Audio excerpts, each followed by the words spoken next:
Bismillahirrahmanirrahim. Assalamu alaikum. Dear students of class second year, here is your zoology teacher, and today you will learn about the structure of the nephron and what is the nephron. Okay. So dear students, as you know that kidney is made up of nephron. So nephron is called the structural and functional unit of kidney. What is nephron? It is the structural and functional unit of kidney. As cell is the basic structural and functional unit of life, nephron is the structural and functional unit of kidney. It means that our kidney is made up of the cells, and that cells are known as the nephrons. About 1 billion nephrons are present in each kidney. Okay, nephron क्या होते हैं? Cell होते हैं किसके? Kidney के. Simply हम क्या बोलते हैं कि ये क्या है? किडनी के सेल्स हैं. ठीक है, इसको हम क्या बोलते हैं? Cells of kidney. ठीक है, कौन होते हैं cells of the kidney? Nephron. Nephron simply हमारे पास क्या है? किडनी के सेल्स होते हैं. ठीक है, अब each kidney contain 1 million nephron cells. Okay, each kidney contain 1 million nephron cells. It means these are the microscopic because each kidney contain 1 million nephron cells. So now what is the structure of the nephron? Okay, now you will learn about the structure of nephron. Okay, so this is the structure of the nephron. Number 1, this is a cup-like structure called the Bowman's capsule, and this convoluted structure is called proximal convoluted tubule. Then this U-shaped structure is called loop of Henle, and then this is the distal convoluted tubule, and finally here is collecting duct. Okay, so finally what is this? This is a collecting duct. So this is the simple structure of the nephron. Now label this. This cup-like structure is called Bowman's capsule. Bowman's capsule. And this convoluted structure is called proximal convoluted tubule, or you can say that PCT. And this convoluted structure is called distal convoluted tubule or DCT, and this is collecting duct. ठीक है, इस part का नाम क्या है? Collecting duct. And this is loop. This U shape structure is called loop of Henle. Okay, so this is a nephron. Here is a bunch of capillaries, blood capillaries called glomerulus. Okay, and glomerulus and Bowman's capsule combinedly called Malpighian body. ठीक है, इन दोनों को मिलाकर हम क्या बोलते हैं? Malpighian body बोलते हैं. ठीक है, U-shaped structure loop of Henle. There are two parts of the loop of Henle. This is descending loop of Henle, and this is ascending loop of Henle. Okay, so this is a structure of the nephron.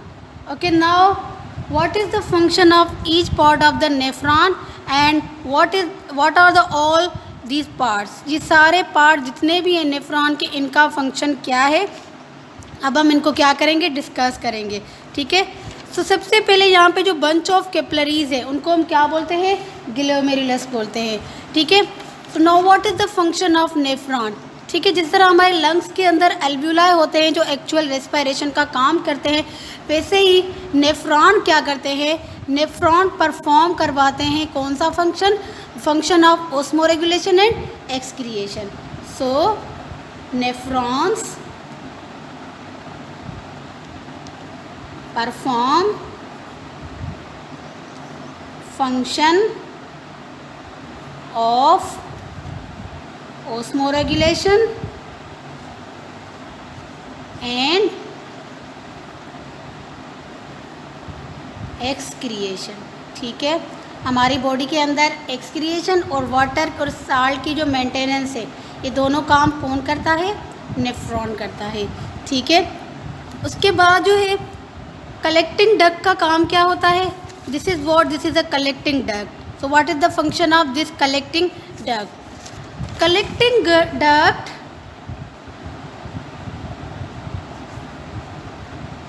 get urine from the nephron and drain into the pelvis of the kidney and drains into the pelvis of the kidney. It means these nephrons are present inside the kidney, inside the each kidney. For example, this is a kidney, okay, and these are the two internal parts of the kidney, cortex and medulla, and here lie the nephron. Okay, so this collecting duct lie this urine, drain this urine into the pelvis. This region is called pelvis. Okay. Okay, now the blood supply to the glomerulus. अब ये जो part है nephron का, इसको हम क्या बोलते हैं, ग्लोमेरुलस बोलते हैं। ठीक है, तो जो ब्लड होता है ये सप्लाई होता है किसको, ग्लोमेरुलस को, नेफ्रॉन को, जो कि स्टार्ट होता है एक एफेरेंट आर्ट्रियोल से, और जो है वो दूसरी जो होती है यहाँ पे वो होती है रेनल आर्टरीज। ठीक है, यहाँ पे आर्टरीज होती है जिनको हम क्या बोलते हैं, एफेरेंट आर्टरीज। ठीक है, आर्ट्रियोल्स भी इनको हम बोलते हैं। ठीक है, so blood is supplied to glomerulus. What is glomerulus? Bunch of capillaries is called glomerulus. So what is glomerulus? Bunch of capillaries. Blood is supplied to the glomerulus. कौन करता है ग्लोमेरुलस को सप्लाई? ये स्टार्ट होता है कहाँ से, nephron से। ठीक है, blood is supplied to glomerulus of nephron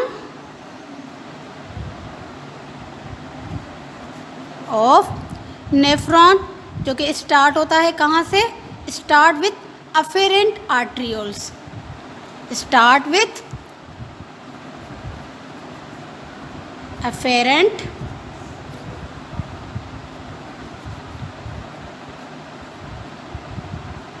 arterioles, okay, which arises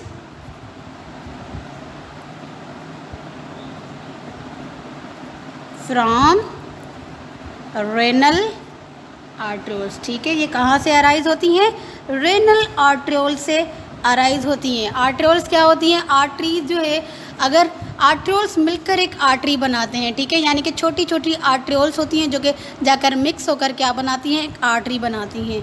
ठीक है, उसके बाद क्या होता है कि ग्लोमेरुलस से, ठीक है, किससे, ग्लोमेरुलस से, from glomerulus blood is carried, कौन कैरीड करता है, एफेरेंट आर्ट्रियोल्स। ठीक है, एफेरेंट आर्ट्रियोल्स ने क्या काम किया, ग्लोमेरुलस से जो ब्लड आया था, ठीक है, उसको क्या करेंगी, ये लेंगी। ठीक है, और कहाँ पहुँचाएंगी, बिल्कुल जो छोटी छोटी कैपिलरीज होती हैं। ठीक है, यानी कि टू द कैपिलरीज नेटवर्क। ठीक है, जो कैपिलरीज का नेटवर्क होता है वहाँ तक ये क्या करेंगी, पहुँचाएंगी। ठीक है, उसके बाद यहाँ पे कैपिलरीज होती हैं, इस पे इसके ऊपर जिनको हम बोलते हैं पेरीट्यूब्यूलर कैपिलरीज। पेरिटिबुलर कैपिलरीज जो है ये कहाँ पे कनेक्टेड होती हैं, ये इधर जो प्रॉक्सिमल कन्वोल्यूटेड ट्यूब्यूल होता है और दूसरा जो डिस्टल कन्वोल्यूटेड ट्यूब्यूल होता है, ठीक है, उनके ऊपर जो है ये इस तरह की पेरिटिबुलर कैपिलरीज होती है।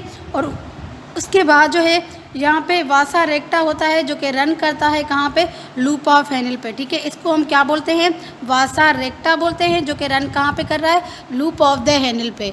Okay, thank you dear students, and your homework is you have to draw the structure of nephron.